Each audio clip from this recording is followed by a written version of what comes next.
Sahabat RPK yang dikasihi Tuhan dimanapun Anda berada. Shalom Beshem Yeshua HaMashiach. Salam sejahtera dalam nama Yeshua HaMashiach, dalam nama Tuhan Yesus Kristus Juru Selamat kita. Selamat mengikuti siaran Tekiah, Telaah Kata Ibrani Alkitabiah bersama Bapak Gembala Benyamin Obadiah, Ketua GKMI Gereja Kehilat Mesianik Indonesia.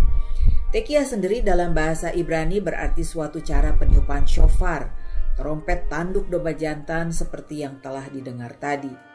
Siaran Telaah Kata Ibrani Alkitabiah ini dimaksudkan untuk menggali kebenaran Alkitab dari bahasa dan masyarakat Ibrani yang menjadi persemayan tumbuhnya iman Kristiani kita yang berasal dari tanah perjanjian Israel di Timur Tengah. Apabila ada pertanyaan, saudara dapat mengajukannya ke 0812 9912 430. Shalom Pak Ben. Shalom Bu Ira, shalom sahabat RPK dimanapun Anda berada. Hari ini kita akan membahas kata Ibrani Davar Elohim. Dalam bahasa Ibrani dieja Dalet Bet Resh, dibaca Davar, artinya kata, firman. Alef Lamet He Yud Mem, dibaca Elohim, artinya sesembahan. Davar Elohim, firman Tuhan. Mazmur 19 ayat 8-11. Pengajaran atau Torah Adonai itu sempurna, menyegarkan jiwa. Kesaksian Tuhan itu teguh, memberikan hikmat kepada orang yang tak berpengalaman. Titah Adonai itu tepat, menyukakan hati. Perintah atau mitzvot Tuhan itu murni, membuat mata bercahaya. Takut akan Adonai itu suci, tetap ada untuk selamanya. Peraturan Adonai itu benar, adil semuanya, lebih indah daripada emas, bahkan daripada banyak emas tua, dan lebih manis daripada madu, bahkan daripada madu tetesan dari sarang lebah. Saya suka firman Tuhan. Davar Elohim dalam bahasa Ibrani dan Logos o Theos dalam bahasa Yunani. Firman itu memberi dorongan, namun dapat juga memotong seperti pisau tajam. Firman menghardik setan dan menenangkan jiwa yang bergolak. Bagaikan balsam penyembuh yang menenangkan, firman Tuhan menguatkan hati kita dan memperpanjang hari-hari kita. Ia memberi kita keberanian untuk melangkah di jalannya, mengisi hidup kita dengan harapan. Firman Tuhan adalah kabar terbaik yang pernah kita dengar. Abraham Lincoln, Presiden ke-16 Amerika Serikat, sangat mencintai firman Tuhan hingga dia berkata bahwa Alkitab adalah hadiah terbaik yang diberikan Tuhan kepada manusia, dan bahwa semua yang baik yang diberikan Juru Selamat kepada dunia dikomunikasikan melalui kitab ini. Yeshua yang adalah firman yang hidup dan firman yang tertulis, keduanya adalah kunci untuk mengatasi kekacauan yang akan datang. Kita membutuhkan kitab suci untuk mengatasi kekacauan, karena firman Tuhan dijalin dalam proses penciptaan yang dikatakan oleh Tuhan baik adanya. Melalui firman Tuhan, dunia ini ada. Dan sekarang ini, Tuhan menopang segala sesuatu dengan firman-Nya yang kuat. Ibrani 1 ayat 3. Gagasan tentang firman Tuhan sebagai bagian rohani yang tak terpisahkan dari proses penciptaan sangat penting untuk menghadapi dan mengalahkan kekacauan dalam hidup kita. Ketika Tuhan menciptakan dunia, Dia berfirman 10 kali dalam Kejadian pasal 1. Berfirmanlah Elohim. Melalui 10 ucapan firman ini, Elohim berbicara sehingga dunia dan alam semesta menjadi ada dalam keteraturan, meninggalkan kekacauan. 10 firman dalam penciptaan berhubungan dengan 10 tulah yang Tuhan timpakan kepada orang Mesir, serta 10 perintah yang diturunkan kepada Israel di Sinai. bukan kebetulan bahwa Firaun dan orang Mesir mengalami 10 tulah sebelum mereka membebaskan Bani Israel. Seperti yang telah kita lihat, firman Tuhan merajut jalannya melalui tenunan penciptaan. Ketika Firaun memilih untuk tidak menaati firman Tuhan, Mesir berubah dari keadaan tertib menjadi kacau. Ini kebalikan dari keteraturan dalam penciptaan. Tuhan ingin menertibkan kekacauan, tetapi setiap kali Firaun tidak menaati firman Tuhan, orang Mesir mengalami kekacauan. Alih-alih terang, ada kegelapan. Alih-alih hidup, ada kematian. Alih-alih berkat, ada kutuk. Hewan-hewan tidak lagi takut kepada manusia, tapi menyerangnya. 10 tulah adalah kebalikan dari 10 firman dalam penciptaan. Hukum alam dan rohani mengatur bumi. Seseorang mungkin berkata bahwa ia tidak percaya hukum gravitasi. Namun jika ia melompat dari atap, ia akan mengalami akibat yang menyakitkan dari ketidakpercayaannya. Demikian pula ada hukum dan prinsip rohani yang dipilih Elohim untuk disertakan dalam penciptaan. Prinsip dan hukum rohani itu sungguh nyata seperti juga hukum gravitasi. Dan ketika kita mengabaikannya, seperti yang dilakukan Firaun, kita akan mengalami kerugian. Ketidakpercayaan inilah yang terjadi, baik di Mesir maupun di Taman Eden, ketika manusia tidak menaati firman yang diucapkan oleh Elohim. Ketika hukum dan prinsip rohani dari firman Tuhan tidak dipatuhi alias diabaikan, sekalipun karena ketidaktahuan, kekacauan akan terjadi. Firman Tuhan memberikan ajaran dan prinsip rohani yang membawa hikmat, kehidupan, dan berkat. Ketika kita mengabaikan firman Tuhan, kita mengalami kekacauan dan kehampaan. Orang Mesir bukan satu-satunya yang mengalami kekacauan. Demikian juga Bani Israel. Tuhan memberikan 10 perintah karena dia ingin mewujudkan ciptaan baru melalui Bani Israel. Dalam pemikiran Yahudi, jika Bani Israel tidak berdosa dengan kejadian anak lembu emas, Tuhan akan membawa mereka ke tanah perjanjian Kanaan, mengirim Mesias dan mendirikan kerajaannya. Tetapi mereka tidak menaati firman Tuhan dengan membuat berhala, sehingga kekacauan terjadi dan terus berlanjut. Juga semua orang dewasa dari generasi itu terus menunjukkan ketidaktaatan, mencobai Tuhan sampai 10 kali. Bilangan 14 ayat 22. Perhatikan, Tuhan menghitung, tidak melupakan tindakan ketidaktaatan umatnya demikian saja.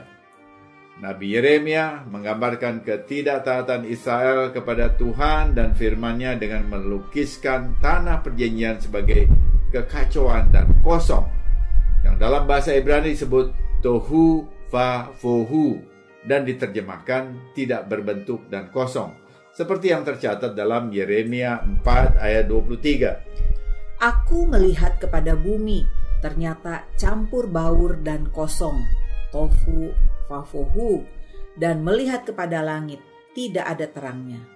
Ketika Israel melanggar firman Tuhan, tanah itu menjadi tidak dapat dihuni, sehingga orang-orang dibuang ke pengasingan. Seorang penulis berkata, tidak ada kesedihan yang menimpa bangsa Israel yang bukan bagian dari hukuman atas penyembahan anak lembu emas mereka. Kata Ibrani untuk pengasingan adalah golah, yang merupakan bentuk kekacauan. Penangkal dari pengasingan dan kekacauan adalah penebusan, geulah. Dalam bahasa Ibrani, kedua kata ini hanya berbeda satu huruf saja. Antara kata golah, pengasingan, dan geulah, penebusan, hanya berbeda satu huruf alef saja. Huruf alef merupakan huruf yang paling terkait dengan nama Tuhan dalam pemikiran Yahudi, karena sebutan akan Tuhan seperti Adonai dan Elohim diawali dengan huruf alef. Apa maknanya? Ketika kita menghapus nama Tuhan dari hidup kita, keluarga kita, bangsa kita, dan dunia, maka kita dibiarkan dalam keadaan kacau dan terasing. Perhatikan, bila huruf alef dihilangkan dari geulah, maka yang tersisa hanyalah kekacauan dan pengasingan, yaitu golah. Geulah dikurangi alef sama dengan golah. Mengatasi pengasingan dan kekacauan dalam hidup kita melibatkan pilihan untuk menjadikan firman Tuhan sebagai pusat dari semua yang kita lakukan, semua yang kita pikirkan, dan semua yang kita ucapkan. Atau dengan perkataan lain, Torah-centered life atau Bible-centered life. Dafar Elohim atau firman Tuhan adalah cetak biru, tidak hanya untuk penciptaan tetapi juga untuk hidup kita. Saat kita memahami dan mengikuti hikmat firman Tuhan yang mengandung rancangan ilahinya, kita menemukan hidup dan berkat. Pastor Warren Wiersbe menulis, ketika kita menjadi milik Yesus Kristus dan berjalan dalam hikmat-Nya, semua ciptaan bekerja untuk kita. Jika kita memberontak melawan hikmat dan kehendak-Nya, banyak hal mulai bekerja melawan kita, seperti yang dialami Yona ketika dia mencoba melarikan diri dari Tuhan. Firman Tuhan itu berkuasa. Olehnya janji Tuhan terwujud dalam kehidupan kita. Firman-Nya dapat memotong seperti pisau bedah, menghilangkan pikiran, emosi, dan kebiasaan yang tidak sehat dan tidak kudus dalam kehidupan kita. Ia memiliki kekuatan untuk memperbaharui dan memulihkan. Berubahlah dengan pembaharuan pikiranmu, tulis Rabi Shaul Paulus, sehingga kamu dapat membedakan apa yang menjadi kehendak Elohim, apa yang baik dan dapat diterima dan sempurna. Roma 12 ayat 2. Firman Tuhan adalah kebenaran. Seperti yang dikatakan Yeshua, kamu akan mengetahui kebenaran dan kebenaran itu akan memerdekakan kamu. Yohanes 8 ayat 32. Saat menyukai dan merenungkan firman Tuhan, kita tidak hanya diubah, kita juga mengalami berkah dan keberhasilan yang luar biasa. Menurut pemazmur, kita menjadi seperti pohon yang ditanam di tepi sungai, yang berbuah pada musimnya. Daunnya tidak akan pernah layu, dan apa saja yang diperbuatnya akan berhasil. Mazmur 1 ayat 3. Setelah Moses meninggal, dalam Yosua 1 ayat 8, Elohim mengatakan, janganlah engkau lupa memperkatakan kitab Torah ini, tetapi renungkanlah itu siang dan malam, supaya engkau bertindak hati-hati sesuai dengan segala yang tertulis di dalamnya. Sebab dengan demikian, perjalananmu akan berhasil dan engkau akan beruntung. Mari kita lihat firman dalam berbagai aspek. Pertama, firman sebagai cahaya. Jadilah terang. Hal yang pertama yang Tuhan terbitkan dari dalam kegelapan dan kekacauan adalah terang. Tetapi terang apa ini? Ini tidak mungkin merupakan terang alami karena Tuhan belum menciptakan matahari, bulan, dan bintang sebelum hari keempat penciptaan. Cahaya ini menurut tradisi Yahudi adalah cahaya ilahi sebagai manifestasi kehadiran Tuhan. Para rabi mengajarkan bahwa Elohim kemudian menyembunyikan terang cahaya ini karena kejatuhan dalam dosa dan menyediakannya untuk orang benar di dunia yang akan datang. Tetapi di mana dia menyembunyikan terang ilahinya? Di satu tempat, yaitu di dalam Torah, firman Tuhan. Seperti yang dinyatakan dalam kitab suci, firman-Mu adalah pelita bagi kakiku dan terang bagi jalanku. Mazmur 119 ayat 105. Juga di dalam Amsal 6 ayat 23. Karena perintah atau mitzvah itu pelita, dan ajaran atau Torah itu cahaya, dan teguran yang mendidik itu jalan kehidupan. Firman Tuhan memberikan nasihat bijak sepanjang hidup kita. Firman adalah lampu, seperti senter yang menerangi langkah kita dalam kegelapan. Tuhan tidak selalu menunjukkan seluruh rencana, tetapi Dia menunjukkan kepada kita langkah selanjutnya yang harus diambil dengan iman. Kita dapat mempercayai Dia untuk terus membimbing jalan hidup kita. Firman Tuhan juga bertindak sebagai lampu sorot. Ini menembus kegelapan dan menyingkapkan bayang-bayang, kesalahan atau benteng tersembunyi dalam hidup kita. Lampu sorot akan kuat sama seperti firman Tuhan yang kuat untuk menunjukkan kepada kita jalan-jalannya dan bagaimana kita tumbuh di dalam Dia. Hubungan antara terang dan firman sangat penting secara rohani. Hidup tidak mungkin ada tanpa cahaya. Terang cahaya pada tingkat biologis merupakan faktor penting dalam kehidupan. Ini dapat dianalogikan dengan terang firman Tuhan pada tingkat spiritual. Seperti yang ditulis oleh pemazmur, bersamamu sumber kehidupan, dalam terangmu kami melihat terang. Mazmur 36 ayat 10. Ketika kita menggali lebih dalam, merenungkan dan menghidupi firman Tuhan, kita menarik terang ilahi dari Tuhan ke dalam hidup kita. Musuh sering menyerang keandalan dan integritas firman Tuhan untuk memotong dunia dari sumber kehidupan yang memberikan berkat kepada kita. Tadi dikatakan terang ilahi itu tersimpan dalam Torah. Bagaimana hal ini dikaitkan dengan ucapan Yesua, "Akulah terang dunia," Yohanes 8 ayat 12. Apakah ada kaitannya? Ya, ini pertanyaan yang baik. Jelas ada kaitannya. Terang ilahi dalam penciptaan menurut pemahaman para rabi adalah terang Mesias. Dan ini dinubuatkan dalam Mazmur 40 ayat 8 dan 9. Lalu aku berkata, "Sungguh aku datang. Dalam gulungan kitab ada tertulis tentang aku. Aku suka melakukan kehendak-Mu, ya Elohimku. Torah-Mu ada dalam dadaku." Nubuat ini dikutip dalam kitab Ibrani 10 ayat 7. Lalu aku berkata, "Sungguh aku datang. Dalam gulungan kitab ada tertulis tentang aku untuk melakukan kehendak-Mu, ya Elohimku." Jelas sekali, terang ilahi yang tersembunyi dalam Torah adalah terang Mesias yang tidak lain adalah Yesua HaMasiah, terang dunia itu. Pembukaan rahasia kebenaran firman Tuhan yang luar biasa. Bahwa Yesua sebagai terang ada di dalam Torah membuka tabir hubungan Yesua dengan Torah seperti yang diucapkan dalam Matius 5 ayat 17. Janganlah kamu menyangka bahwa aku datang untuk meniadakan hukum Torah atau kitab para nabi. Aku datang bukan untuk meniadakannya, melainkan untuk menggenapinya. Jelas Yesua datang bukan untuk meniadakan Torah atau neviin kitab para nabi, tetapi untuk menggenapinya. Dalam terjemahan Yunani, menggenapi di sini memakai perkataan plerosai, yang artinya to fulfill in full, yaitu ia memenuhi semua perintah Torah sebagai Mesias yang hidupnya terjalin di dalam Torah itu sendiri dengan menaati semua perintah Adonai Elohim.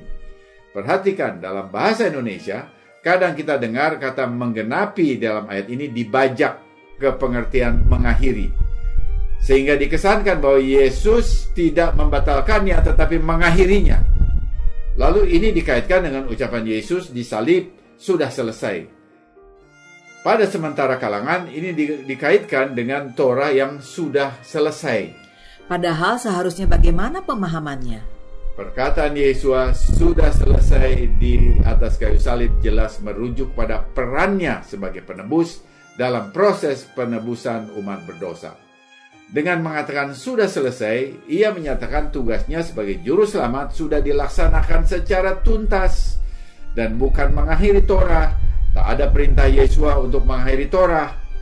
Tafsir seperti ini jelas melawan ajaran Yesua sendiri yang mengatakan di dalam Matius 5 ayat 18. Karena aku berkata kepadamu, sesungguhnya selama belum lenyap langit dan bumi ini, satu iota atau satu titik pun tidak akan ditiadakan dari hukum Torah sebelum semuanya terjadi. Langit dan bumi belum lenyap, kok Torah sudah dihabisi? Ini perkataan Mesias sendiri dan tidak ada murid dan rasul yang dapat melawan ajarannya, termasuk Rasul Paulus. Apakah benar Paulus mengajarkan Torah dibatalkan dengan kematian Yesus? Tidak, itu adalah tafsir sementara kalangan saja. Saul Paulus adalah rabi Farisi yang paham nubuat kitab suci. Coba cermati bagaimana Torah dibatalkan padahal Yesua justru dinubuatkan ada di dalam kitab gulungan. Kalau Torah dibatalkan, maka tidak ada satu orang pun dapat menyatakan dia adalah Mesias. Para murid pertama Yesua meyakini Yesua sebagai Mesias bukan karena membaca Injil, tapi karena mereka membaca Torah dan kitab para nabi seperti yang tertulis dalam Yohanes 1 ayat 45. Filipus bertemu dengan Nathanael dan berkata kepadanya, "Kami telah menemukan Dia yang disebut oleh Moshe dalam kitab Torah dan oleh para nabi, yaitu Yesua, anak Yosef dari Nazaret."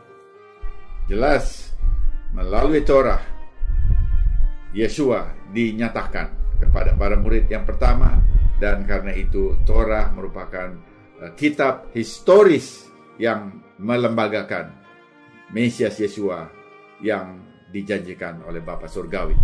Sekarang aspek kedua, firman adalah pedang. Di samping sebagai cahaya terang, firman juga digambarkan sebagai pedang seperti yang tertulis dalam Ibrani 4 ayat 12. Sebab firman Elohim hidup dan kuat dan lebih tajam daripada pedang bermata dua manapun. Ia menusuk amat dalam sampai memisahkan jiwa dan roh, sendi-sendi dan sumsum. Ia sanggup membedakan pertimbangan dan pikiran hati kita. Seperti yang saya sebutkan di atas, firman Tuhan bekerja seperti ahli bedah yang terampil. Kitab suci memiliki kuasa untuk melenyapkan dosa dan kegelapan dalam hidup kita. Ia dapat membedah dan menghilangkan apapun yang menjauhkan kita daripadanya dan kelimpahan yang berasal daripadanya untuk membuat terobosan di dalam hidup kita. Terang firman Tuhan dan hikmat serta janji ilahi yang terkandung di dalamnya dapat memberdayakan kita untuk mengatasi depresi, ketakutan, dan kecemasan. Kitab suci adalah sumber sukacita dan terang. Firman Tuhan adalah senjata fantastis yang membantu melindungi kita dari serangan kebohongan dunia dan iblis.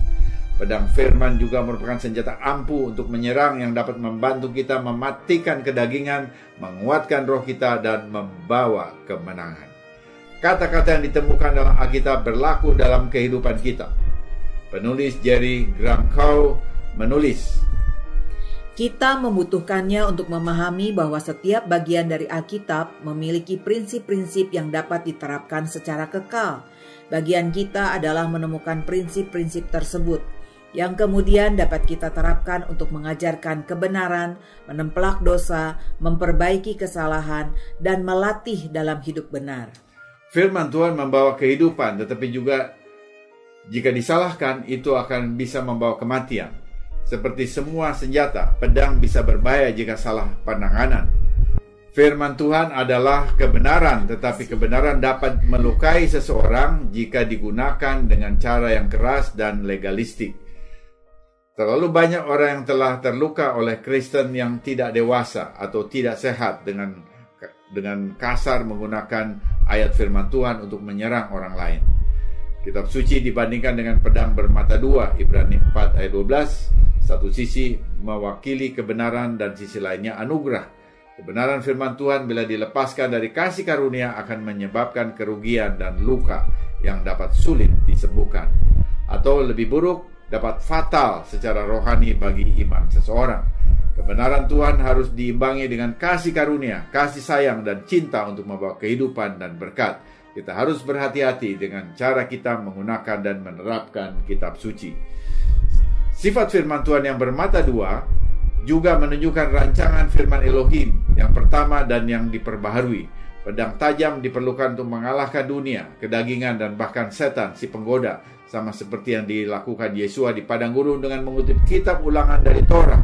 Orang percaya cenderung berfokus pada yang baru dan tidak benar-benar mengetahui yang pertama yang dijuluki Perjanjian Lama, apalagi menghargainya sama seperti Perjanjian Baru. Tetapi kita benar-benar perlu memiliki pemahaman yang kuat tentang kedua wasiat atau testamen tersebut untuk menggunakan pedang firman Tuhan secara efektif. Tanah atau yang disebut Perjanjian Lama adalah dasar dari Perjanjian Baru. Yesus sendiri berkata dalam Matius 13 ayat 52, Maka berkatalah Yesua kepada mereka, Karena itu setiap ahli Torah yang menerima pelajaran dari hal kerajaan sorga itu seumpama tuan rumah yang mengeluarkan harta yang baru dan yang lama dari perbendaharaannya. Dengan perkataan lain, jangan puas dengan setengah warisan atau pedang yang hanya tajam di satu sisi. Harus memperhatikan kedua sisinya, yang lama dan yang baru secara seimbang. Firman Tuhan itu hidup. Yang penting adalah meresapi firman-Nya setiap hari dan menggunakannya untuk kemuliaan-Nya. Segala sesuatu dalam firman Tuhan adalah bermanfaat untuk kita, murid-murid Mesias Yesua. Semoga siaran ini memberkati saudara. Informasi bagi saudara, ibadah Syabat Mesianik GKMI disiarkan secara live streaming di YouTube. Subscribe channel Kehilat Mesianik untuk mengikuti ibadah dan pengajaran akar Ibrani secara online. Hadiri konferensi Mesianik tanggal 25 sampai 27 Agustus 2023 di Hotel Century Park Senayan, Jakarta dengan tema Panggilan kepada yang tersisa dari bangsa-bangsa kembali pada akar bersama iman kita. Jangan lewatkan kesempatan istimewa ini. Daftarkan diri saudara pada Agus di 0857 93106724. Pendaftaran ditutup tanggal 16 Agustus 2023. Dapatkan pula buku The Rivka Remnant dalam bahasa Indonesia yang ditulis oleh Rabbi Dr. Yitzhak Sapira yang akan diluncurkan dalam konferensi ini. Sesudah narasi ini kita akan mendengar lagu The Remnant Calling ciptaan Samuel Bebena. Yahudi dan bangsa-bangsa satu dalam kasih Mesias Yesua. Tiba saatnya saya Penatua Ira Obadiah dan Gembala Benyamin Obadiah mohon diri dari ruang dengar saudara. Sampai jumpa pada siaran mendatang. Yesua keselamatanku, Torah kesukaanku, menuju kepenuhan bangsa-bangsa. Shalom, shalom.